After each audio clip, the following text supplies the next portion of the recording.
So I am in the Old Canon area, and this is area of Nagoya that I really love. Whenever I come to Nagoya, I try to come here. This is where Old Canon is, and it's quite central. Yet it's a trip in time. If you come here, that you would enjoy. This Old Canon is a street is famous for its exhibitions, really nice restaurants and shops, and actually there's something really, really special that I like to show you. And you know that this is kind of running. So this is early in the morning, so the shops are not open yet. But well, let's see. I think it's been at 5 since I came here last time. So, okay. So this is a musical, also engagement musical, where many great artists of rakugo and manzai. Rakugo is something that I touched upon in my book, The Way of Nagomi, and it is a one-man sit-down comedy. And there are also these wonderful, really wonderful traditional Japanese comedians. And this is the music hall in Nagoya, Osen Genjo. And so if you don't, if you understand Japanese, a bit Japanese, or even if you don't understand Japanese, you should really come here to expose yourself to the wonderful tradition of Japanese culture of laughter. And as I run towards this direction, there's a really special place. Now this is something really, really special. And you see the trees there, right? And this is a Kofun tomb hill. Kofun is the, I'm not really exact about these numbers. 5th century, 6th century Japanese way of paying respect to the deceased. Here you are. It's called Nagoya Yama Kofun, and it's a burial mound. And that, I think that's a proper English name for that, burial mound. And this is something authentic. So this burial mound, tomb hill, is, I think, how many years ago was it? At least 1500 years ago. Yeah, it was in the mid 5th century, so it's 1500, 1600 years old. Look at this, really special atmosphere that goes with it. And you can actually climb onto the burial mound, tomb hill, Kofun, and you see this blow of ancient wind coming towards you. So you are in the 21st century and the modern birds of this gigantic city of Nagoya, and yet you feel that your spirit has traveled to the ancient times when Japan was, hunter-gathering society in part, and some part of it would have been rice growing, and nobody is sure of the exact mixture. But these were the times when people really, were one with nature. And if you come here in this really wonderful site in the center of Nagoya, you feel that you are again one with nature. So it's such a really wonderful contrast that you have within the time window of just a few minutes when you visit the Osu Kannon area. So I think you should really come to Nagoya and appreciate this bewildering time travel, if you like, just within the space of a few hundred meters. And even if you don't run like me, you can walk and at your leisure and have it all in less than an hour, I'm sure. Unless, of course, you make a visit to these wonderful restaurants and shops on the way. So I'm in the Atsuta Jingu Park, Atsuta Jingu Shrine Park, and I've come across this really huge Kofun burial mound or tomb here. And I think this is something really important, probably belonging to one of the imperial families in ancient times. And it is off limits. And look at this huge mountain. And this is how the ancient people used to pay respect to the deceased. And it's quite amazing. Personally, I think it's quite extraordinary, and you need to have permission to enter that, so you can't enter it. But I think the main message that you get from looking at such a tomb is that the ancient times, the people in Japan really pay huge respect to nature. I mean, I think the idea is to bring it back to nature.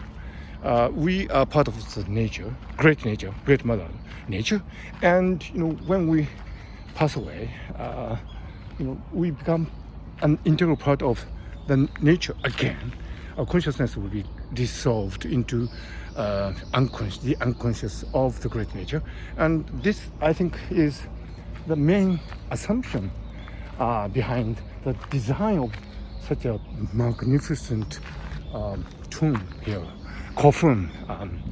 And whenever I come to such a place, of course, I am filled with respect for the deceased and for the people who put such enormous effort into the designs and makings of this such a place. But also at the same time, I feel that even today, when we are living in the bright lights big city, we are actually part of the great nature, and we should never forget that.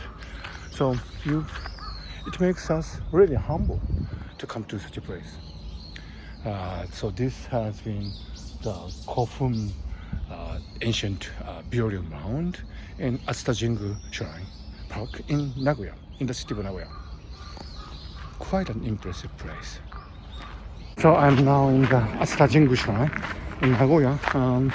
This is a very important shrine because it is believed that this shrine holds one of the three sacred treasures of the imperial household of Japan, the holy sword, Kusanagi no Tsurugi sword. And although nobody has seen it, you're not supposed to see it. It's the essence of Japanese culture that you don't see the essential things. Image of Buddha, three treasures of the imperial household, and so on. But this is where it is believed that the sword is held. So this is a really wonderful place. The forest is really wonderful, and many people come here to pay respect to the deity that is enshrined here, but also to wish for happiness and wellness and all these wonderful. There is a collection of dedicated sake bottles, sake rice wine bottles, and there's this huge Kusunoki tree, which I think it's probably more than 10,000 years. It says it's more than 10,000 years old. So, not 10,000, 1,000 years old. And this is autumn, late autumn. So there's this wonderful display of the chrysanthemum. Distance 10 kilometers. And now we are coming to the main building of the Atsuta Jingu Shrine. And the air is so serene. It's so wonderfully beautiful. And people pay respect not only to the deity, I think, but to the fact that we are one with nature. We human beings, of course, conscious, and as conscious beings, we assume that we are the center of the universe, but we are not the center of the universe. If we were, then there would be, millions and tens of millions and billions of centers of the universe on this earth. That is quite a fragmented world. But if you think of us in terms of nature, then there's only one nature, right? But that is the Myoji shrine building of the Atsuta Jingu shrine. And I will stop filming here because I would like to pay respect myself. The main building of Atsuta Jingu shrine. Quite a wonderful place. So I have visited 2 Kofun burial mounds and 1 shrine in Nagoya this time, and this has been beautiful. There's been quite a morning run. I think I ran for more than 10 kilometers, and this has been quite a spiritual journey, really. You know, from the bustle of the Nagoya station to the suburbs, through the Kofun mounds and onto this beautiful shrine forest, and you know, things can not become more beautiful. And there are people coming here for inspiration and tranquility and for wellness. And you know, I know the world is in turmoil, but as long as we remain human, I think there will be hope. And to remain human is to strike a balance, I think, as I argued in my book, The Way of Nagomi. And in order to keep a balance, I think we really need to keep in mind the fact that we are, after all, just a tiny piece in the great jigsaw puzzle, if you like, of nature. And we are too self-centered. Of course, we do that in order to survive, in order to be practical, in order to be competent. That's a lot. But at the same time, we really should probably be paying attention to the fact that we are unified in this great natural order. And although we often forget that, it is great if we could remember that from time to time. So this has been a really wonderful journey in Nagoya, and I hope you will be able to meet one yourself one day. Quite extraordinary.